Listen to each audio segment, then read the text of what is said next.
Hello everyone, welcome to Muppidi Srikala Telugu YouTube channel.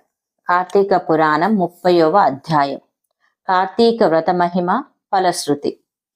Naimisharanya ఆశ్రమంలో శౌనకాది మహామునులకందరకును సూత మహాముని తెలియజేసిన విష్ణు మహిమను, విష్ణు భక్తుల చరిత్రములను విని ఆనందించి 1000 నోళ్ల కొనియాడిరి. శౌనకాది మునులకు ఇంకనూ సంశయములు తీరనందున సూతుని గాంచి, ఓ ముని తిలకమా, కలియుగమందు ప్రజలు అరిషడ్వర్గములకు దాసులై అత్యాచార పరులై జీవించుచు సంసార సాగరము తరింపలేకున్నారు. అటువంటి వారు సులభంగా ఆచరించు తరుణోపాయం ఏదైనా కలదా? ధర్మములన్నిటిలోనూ మోక్ష సాధనకు ఉపకరించు ఉత్తమ ధర్మమేది? దేవతలందరిలోనూ ముక్తినొసంగు ఉత్తమ దైవమెవరు? మానవుని ఆవరించియున్న అజ్ఞానమును రూపుమాపి పుణ్యఫలమిచ్చు కార్యమేది? ప్రతిక్షణము మృత్యువు వెంబడించుచున్న మానవులకు సులభముగా మోక్షము పొందగల ఉపాయమేమి? హరినామ స్మరణ సర్వదా చేయుచున్న మేము ఈ సంశయములతో నున్నాము కానా దీనిని వివరించి తెలియజేయుమని కోరిరి. అంత సూతుడా ప్రశ్నలు ఆలకించి, ఓ మునులారా, మీకు కలిగిన సంశయములు తెలుసుకొనవలసినవి. కలియుగమందలి మానవులు మందబుద్ధులు. క్షణిక సుఖములతో నిండిన సంసార సాగరమును దాటుటకు మీరడిగిన ప్రశ్నలు మోక్ష సాధనములు కాగలవు. కార్తీక వ్రతము వలన యాగాది క్రతువులు నచ్చిన పుణ్యము, దాన ధర్మ ఫలము చేకూరును. కార్తీక వ్రతము శ్రీమన్నారాయణకు ప్రీతికరమైన వ్రతము. ఇది అన్ని వ్రతముల కంటే ఘనమైనది. శ్రీహరి వర్ణించియున్నాడు. ఆ వ్రత మహిమ వర్ణించుటకు నాకు శక్తి చాలదు. అంతేకాదు, సృష్టికర్తయగు ఆ బ్రహ్మదేవునికి కూడా శక్యము కాదు. అయినను సూక్ష్మంగా వివరించెదను. కార్తీక మాసమందు ఆచరించవలసిన పద్ధతులను చెప్పుచున్నాను, శ్రద్ధగా ఆలకింపుడు. కార్తీక మాసమున సూర్య భగవానుడు తులారాశియందున్నప్పుడు శ్రీహరి ప్రీతి కొరకు మనకు ముక్తి కలుగుటకు తప్పనిసరి నది స్నానము చెయ్యవలను.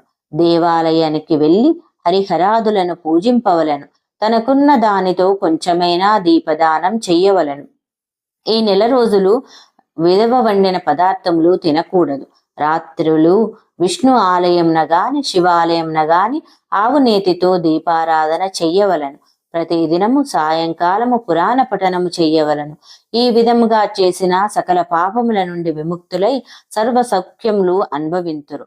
సూర్యుడు తులారాశి అందున్న నెల రోజులు ఈ విధంగా ఆచరించువారు జీవన్ముక్తులగుదురు. ఇట్లు ఆచరించుటకు శక్తి ఉండి కూడా ఆచరించక గాని, లేక ఆచరించు వారలను చూసి ఎగతాళి చేసినా గాని, వారికి ధన సహాయము చెయ్యువారికి అడ్డుపడిన వారును ఇహమందు అనేక కష్టముల పాలగుటయేగాక వారి జన్మాంతరమందు నరలోకములో పడి యమకింకరుల చేత నానా హింసల పాల కాగలరు. అంతేగాక అట్టివారు 100 జన్మల వరకు చండాలాదిహీన జన్మలెత్తుదురు. కార్తీక మాసంలో కావేరీ నదిలో గాని, గంగా నదిలో గాని, అఖండ గౌతమి నదిలో గాని స్నానమాచరించి ముందు చెప్పిన విధంగా నిష్ఠతో ఆచరించిన వారు ఇహమందు సర్వసుఖములను అనుభవించుటయేగాక జన్మాంతరమున వైకుంఠవాసులగుదురు. సంవత్సరంలో వచ్చు అన్ని మాసముల కన్నా కార్తీక మాసము ఉత్తమోత్తమైనది, అధిక ఫలదాయకమైనది, హరిహరాదులకు ప్రీతికరమైనది. కనుక కార్తీక మాస వ్రతము వలన జన్మ జన్మల నుండి వారలకున్న సకల పాపములు హరించి మరుజన్మ లేక వైకుంఠమందగలరు.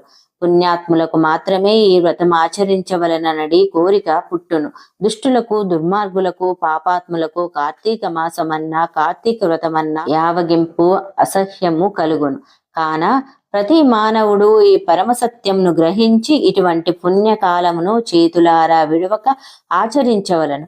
ఇటులా నెలరైజులు చెయ్యలేని వారులో కార్తీక శుద్ధ పౌర్ణమి నాడు అయినను తమ శక్తి కొలది వ్రతమాచరించి పురాణ శ్రవణము చేసి జాగరణము ఉండి మరునాడు ఒక బ్రాహ్మణునకు భోజనమిడిచినచో నెల రోజు చేసిన ఫలముతో సమాన ఫలమగును.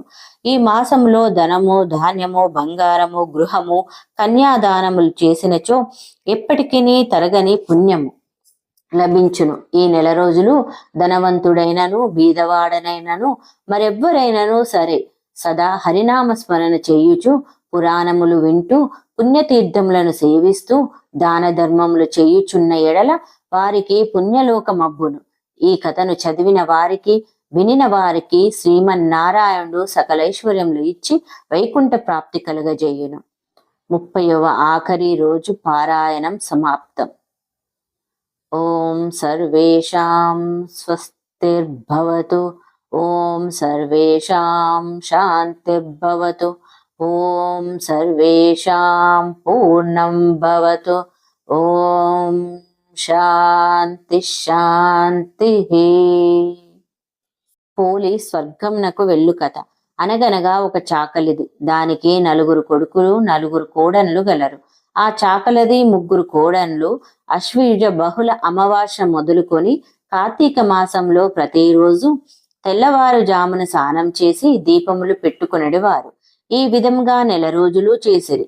తరువాత కార్తీక బహుళ అమావాస్య నాడు తెల్లవారుజామున లేచి కడసారపు కోడలితో, మేము స్నానంనకు వెళ్ళుచున్నాము, మేము వచ్చే వరకు ఇంటి వద్ద జాగ్రత్తగా నుండవలసింది అని చెప్పి చాకలిది 3 కోడన్లను స్నానమునకు వెళ్ళిరి. అప్పుడు చిన్న కోడలు లేచి చల్ల చేసిన కవ్వంనకు అంటుకున్న వెన్న ఊడ్చుకొని పత్తి చెట్టు కింద పడి ఉన్న ఒక పత్తి కాడ తెచ్చుకొని వత్తి చేసి నూతి వద్ద స్నానము చేసి దీపం వెలిగించి అత్తగారు చూడకుండా ఉండుటకు ఆ దీపము మీద చాకలి బాణమూత వేసినది. అప్పుడు దానికి ఆకాశము నుండి విమానము వచ్చినది. ఆ చిన్నది విమానమునెక్కి బొందెతో కూడా స్వర్గంనకు వెళ్ళుచుండెను. ఆమె అలా వెళ్ళుటకు ఏటి ఎడ్డున దీపములు పెట్టుకొనుచున్న వాళ్ళందరూ చూసి, చాకలి పోలి స్వర్గంనకు వెళ్ళుచున్నది, చాకలి పోలి స్వర్గంనకు వెళ్ళుచున్నది అని అంటూ అందరూ ఆశ్చర్యపడసాగిరి. అంతా మా కోడలేమిటి, స్వర్గంనకు వెళ్ళడమేమిటి అని చాకలిది దాని 3 కోడన్లు ఆశ్చర్యంతో చూసిరి. అలా చూసి ఆ 4 విమానము మీద వెళ్ళుచున్న చిన్న కోడలి కాళ్ళు పట్టుకొనిరి. అప్పుడు విష్ణుమూర్తి వచ్చి, నీవు నీ కోడల్ని విడిచిపెట్టి మిగిలిన 3 కోడన్లను తీసుకొని వెళ్ళి శ్రద్ధ లేకుండా భక్తి లేకుండా దీపములు పెట్టుకున్నావు. ఈమె శ్రద్ధాభక్తులతో పెట్టుకున్నది కాబట్టి దీనికి బొందెతో స్వర్గమునిచ్చినాను, నీవు అడవుల పాలైపోమ్ము అని శాపము పెట్టి వెళ్ళిపోయాను. ఈ కథ చెప్పి అక్షంతలు వేసుకొనవలేను, దీనికి ఉద్యాపనము లేదు. ఈ వీడియోను లైక్ చేయండి, షేర్ చేయండి, సబ్స్క్రైబ్ చేసుకొని పక్కనున్న బెల్ ఐకాన్ను క్లిక్ చేయండి. ఇంతవరకు కార్తీక పురాణం విన్నందరికీ నా నమస్కారాలు.